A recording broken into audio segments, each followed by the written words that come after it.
Maybe you need a place to barbecue. Maybe you want to soak up some rays. Or maybe you just want to prove to your spouse that you're actually capable of building something. Well, whatever your reason, a deck is a great project that will add value to your home and help you get more use out of your backyard. And today, we brought together some of the top deck contractors that'll tell you about boards that will never fade, why it's important to keep the crown of your joist facing up, and how to build a deck without having a single screw in the floor. These are 10 things you must know about building decks.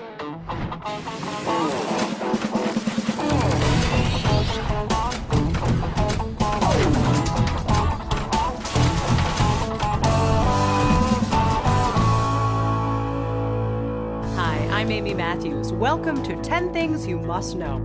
You might think it's inevitable. Build a deck and a year later that beautiful color has faded to dull gray. Wouldn't it be nice if you could build a deck that wouldn't lose its color? Find out how in our 10th thing you must know. Decks aren't just wood anymore. There's 1,000 different things out there for you to choose from, depending on your taste and depending on your budget. And for most of us, we have champagne tastes and beer budgets, so you have to be really careful with all that stuff. You've got synthetic materials out there and natural materials. And then you've got natural materials that have been treated to help against the weather. Most of the time, the choice is a matter of taste. The other choice has to do with cost, budget.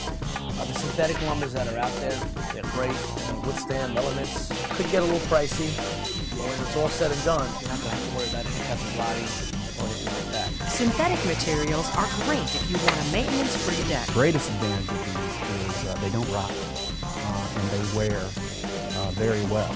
There's typically a larger price tag for synthetic materials, but you'll be giving up more than just that extra cash. The synthetics can't match the look of natural wood. But of course, if beauty is what's most important to you, you'll never beat the beauty of a natural wood a redwood or a cedar can provide.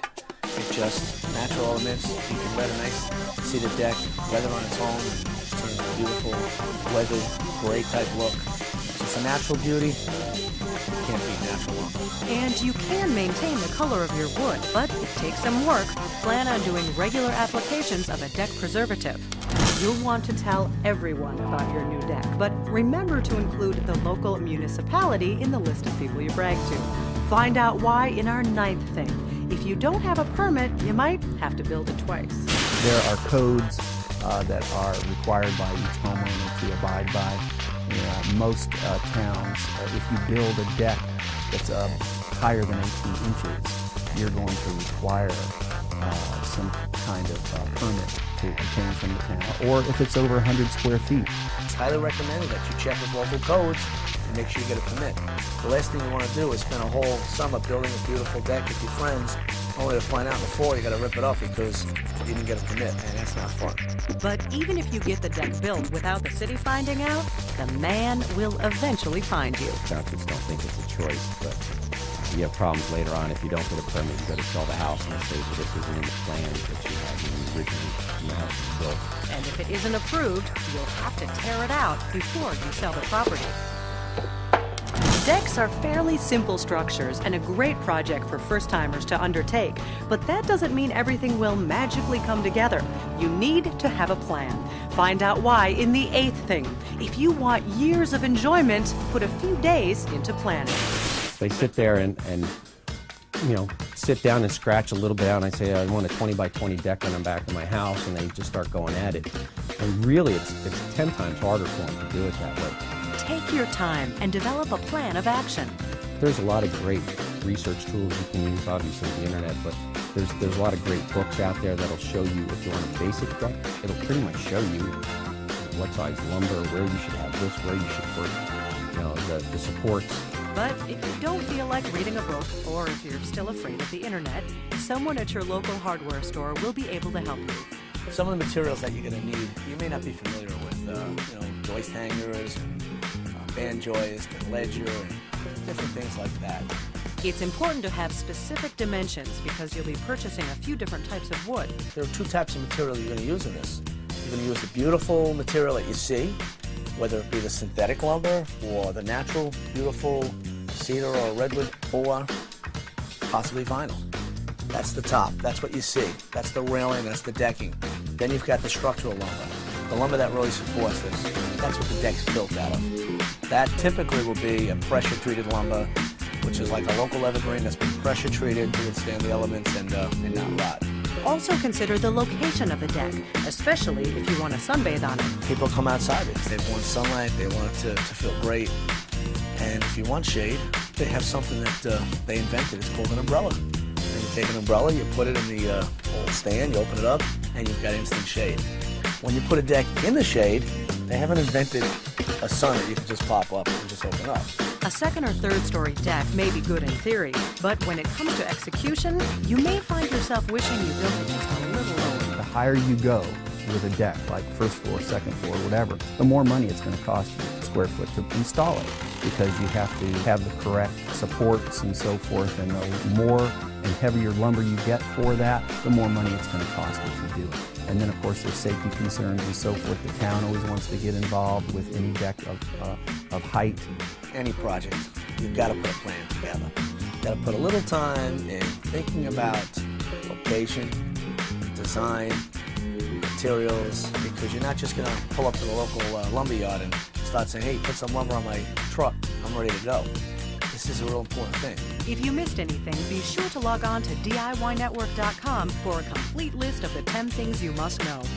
Find out how to make a lasting connection between your house and your new deck. You don't want to miss this when 10 Things returns.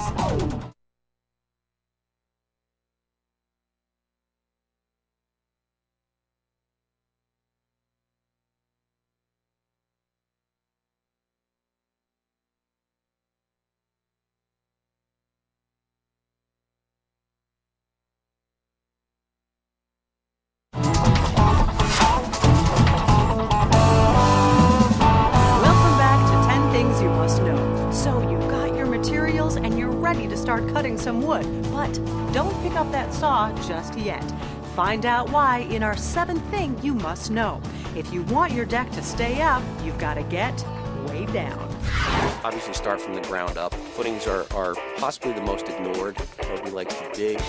Nobody likes to do any more than they have to with that. But if that doesn't stay, you know, the whole thing, I've seen so many decks where one footing sank. In many ways, the integrity of your deck rests on the footings, so you want to make sure you dig them to the proper depth. 38, 42 inches deep in frost zones. In the milder climates like California, you only have to go like 6 inches and put something down because it doesn't freeze. The top layer of the earth freezes every winter, and just like anything, when it freezes, it moves and shifts, expands and contracts. And when you get your hole dug, don't just dump concrete in the hole. There's a better way. Another great tool to use is a sonotube. If once you dig the pier footing, you typically use a post hole digger. It's a great way to dig them. You put the sonotube right in. It's a cylinder type material that goes in the ground. You pour the concrete into that. It keeps it perfectly round, easy to maintain, and when it's all said and done, you just cut the perimeter off and you have a beautiful pier footing. When you put your post on the footing, make sure you don't have any wood to cement contact. You should never mount a pressure-treated wood, or pretty much any wood, directly to cement. I think of cement as a large sponge. Granted, it's hard as a rock, but it's also porous.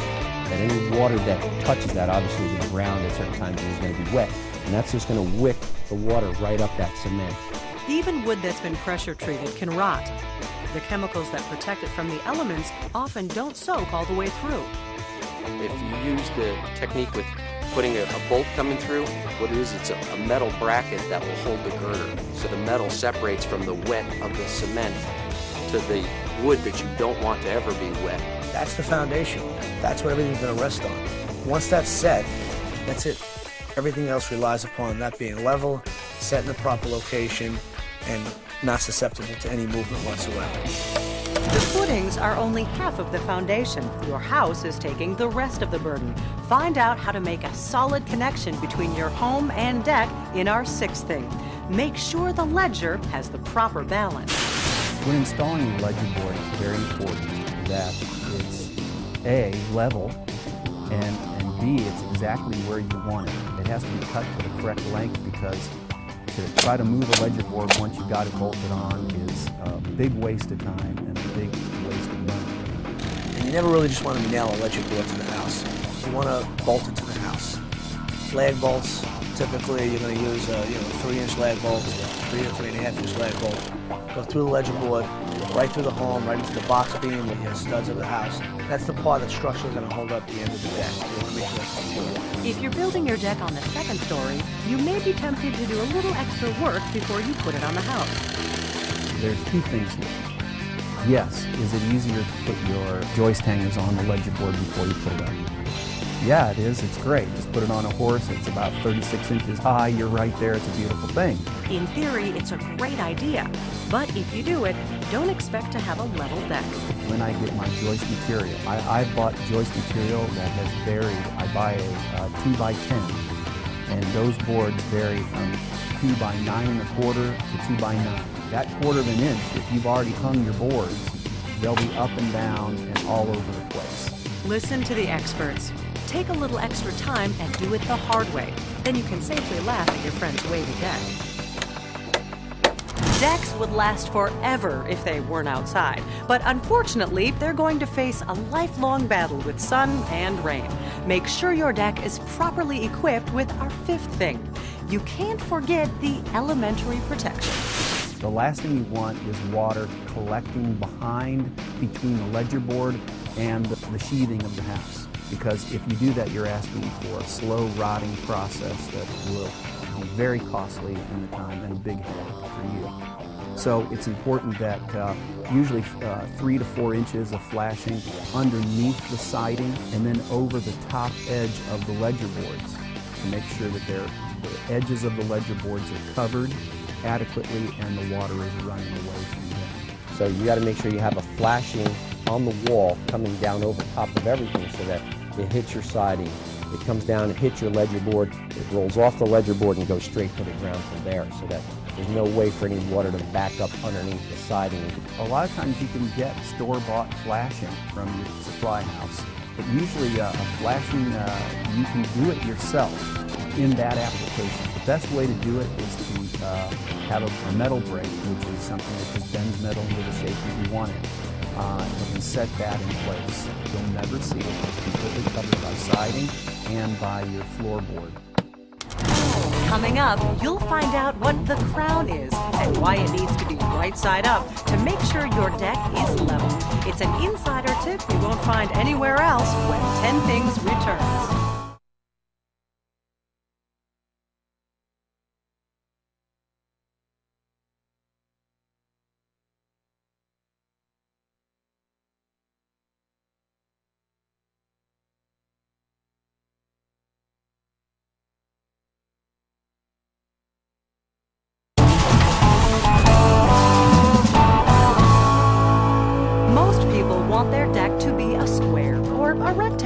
But if you're not careful, you could end up with a rhombus, or worse, a trapezoid.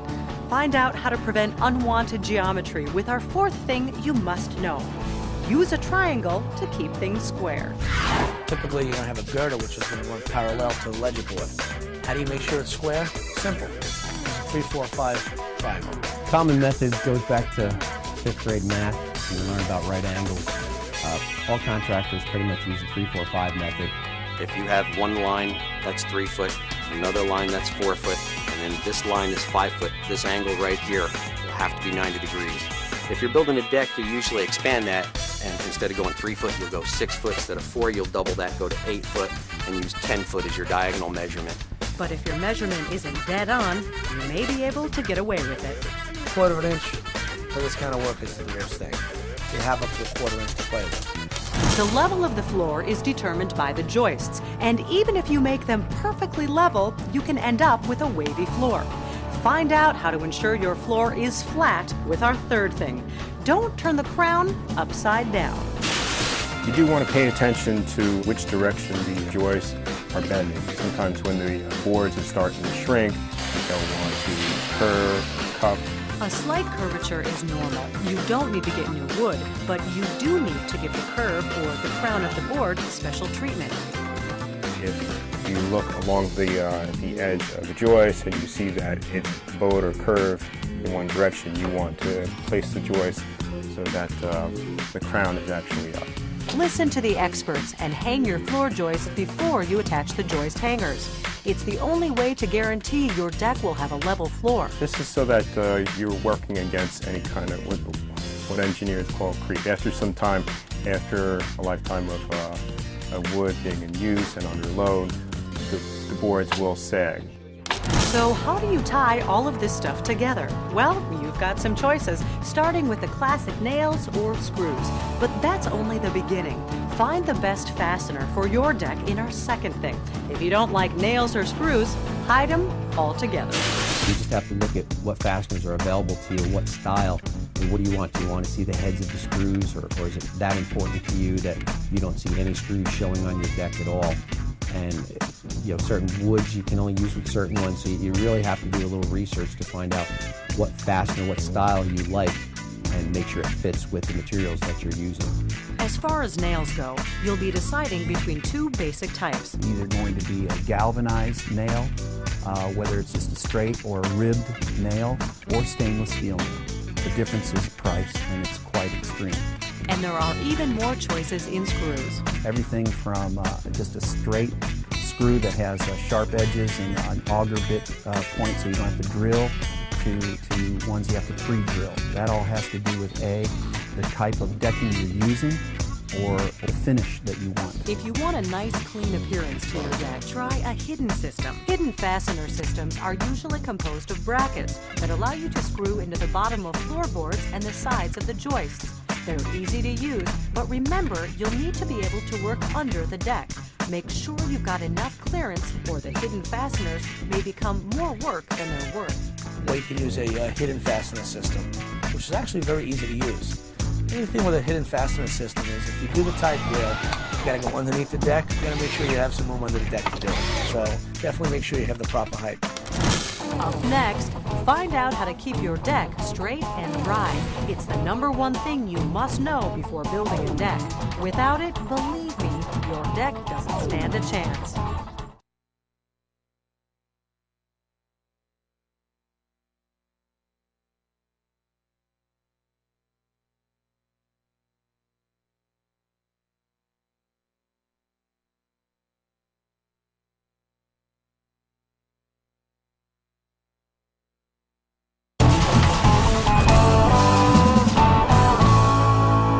Welcome back to 10 Things You Must Know. Our #1 thing is on the way, but first, let's take a quick look at the other 9 things.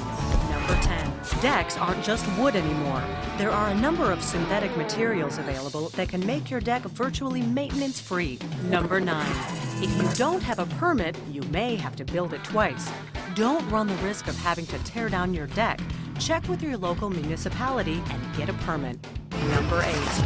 If you want years of enjoyment, put a few days into planning. A well-built deck is a well-planned deck. Take your time and plan it right. Number 7. If you want your deck to stay up, you've got to get way down. Your footings are extremely important for deck stability, so be sure to follow your local codes. Number 6. Make sure your ledger has the proper balance. In addition to making it level and secure, you should wait until your joists are installed to put the joist hangers on the ledger board. Number 5. You can't forget the elementary protection. Make sure you put the proper flashing on your ledger board. Number 4. Use a triangle to keep it square. Use the 3-4-5 method to make sure your deck is square. Number 3. Don't turn the crown upside down. Make sure the crown side is facing up so the board can flatten out over time. Number 2. If you don't like nails or screws, you can hide them altogether. Hidden fasteners are a great option to give your deck a smooth, clean surface. On most floors, you want to get your floorboards as snug as possible. However, if you do that with a deck, you could end up with some unwanted results. Find out why with our #1 thing you must know. Leave the groove and give them room to move. Common mistakes are made. People don't space the material far enough apart. They put it too close together. And when the wood expands, you start to get buckling.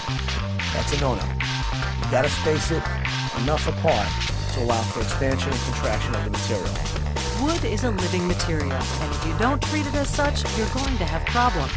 Typically, you can use a carpenter's pencil as a spacer. It's a great amount of space. It's enough to allow for a lot of expansion and contraction, and for any type of material, water or debris that may get on the deck. Sometimes people use a 10-penny nail. It's a little less, it should do as well. Spacing material also helps with drainage, but if you buy a tongue and groove flooring system, you have to do something else to ensure water drains properly. There are some very nice materials made in the tongue and groove style, where you put it in as you would an inside oak floor, let's say, a tongue and groove floor. You just have to make sure that you have taken that material is pitched away from the house. And it usually doesn't have to be a lot of pitch, just enough so that the water does run away. And that's it, the 10 things you must know about building a deck. You're finally ready to show your spouse you can build something and maybe have a little fun in the process. Join us next time on 10 Things You Must Know.